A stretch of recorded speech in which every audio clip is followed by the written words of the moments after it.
This is basically how things have been explained to me. So right here you have MSNBC, CNN, ABC. This one's going to be Fox. We're just going to put that guy on the side. It says highlighter, not Hitler. Calm down, everybody. And here you have Black Lives Matter. So who owns Black Lives Matter? Who invests in Black Lives Matter? Well, the Clinton Foundation. Who else? George Soros. And this is Antifa. So now you have an event. The major news networks have to cover the event. An African American man is killed by police. It doesn't matter that he's a felon. Doesn't matter that he put a gun to a pregnant woman's stomach and did 5 years. It doesn't matter that he was in jail for cocaine. It doesn't matter that at the time of his arrest, he was on methamphetamine and fentanyl and was positive for COVID-19. Let's just throw all that out. That doesn't matter. Okay? Unjustly murdered by a police officer. So, the call comes down the pipeline. We gotta organize. So Black Lives Matter organizes all these peaceful protests, right? And they're all protesting and they're fucking outraged, justifiably. But what else do you have? You have Antifa, who's paid for by George Soros. These are highly trained professional rioters and escalators. So they move in and disperse throughout all the different riots, right?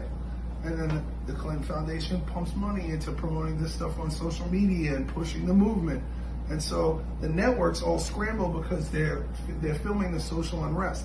As these people are protesting, these professional rioters and looters start setting fires. They burn cop cars. They set up brick pallets. They destroy public property. And they stay in the shadows and hide behind and make it look like Black Lives Matter and African American culture as a movement is unruly, violent, and insane.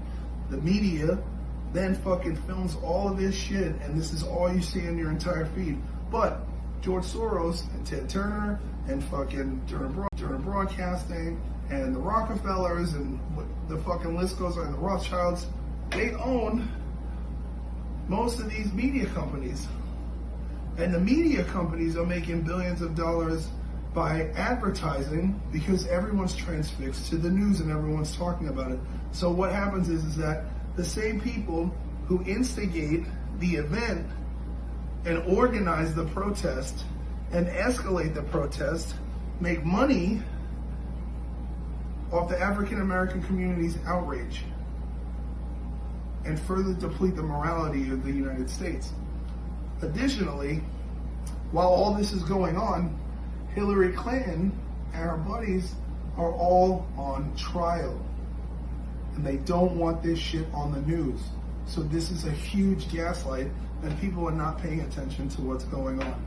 Now, why would they want to do all this? Because they're afraid, first of all, that she doesn't get her appeal and she has to testify. She might be found guilty in a court and then be found guilty of treason, which would mean she would either get jail time or she would be sentenced to death for being a traitor to America. The DNC is not going to be looked in a very good light in an upcoming election if that's the case. These people, right, the same people, these companies, all the same 6 big families, they're the ones who make money off outsourcing all of our products and all of these services that we do to China. Okay, Donald Trump puts tariffs on everything that comes in from China so that they have to pay a tax to America so that we can rebuild our economy, which takes money away from these families. They desperately don't want Donald Trump to stay in office because they don't want people from the DNC to be prosecuted and go to jail for treason, and they don't want to fucking pay the tariffs to China, and they don't want to build the American democracy because these people they're sick. They want to have control, and they've been getting away with this gaslighting situation on the American people for so many years. They feel entitled to it. And there's a huge fucking problem going on where we have turned into this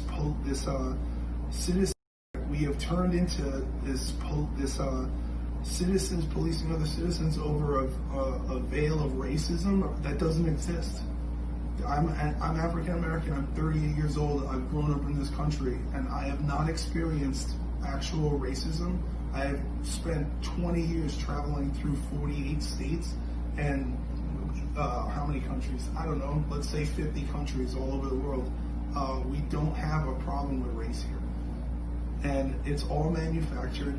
And yes, there is systemic racism, but the systematic racism is put in place by people like this. George Soros made his money by selling Jews to the Nazi Party, by ratting people out. That's how he made his thing. Okay, Hillary Clinton is friends with David Duke, who's the head of the KKK.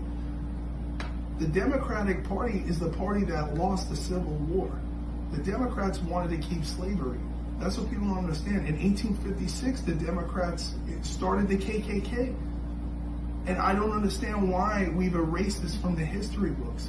And you can literally just look this up on Google. It's just facts. Just do your own research.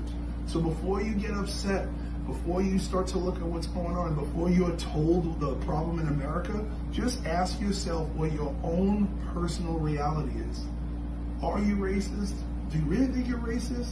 Do you really see a problem here? You see a video on YouTube, you see this, you don't know the statistics.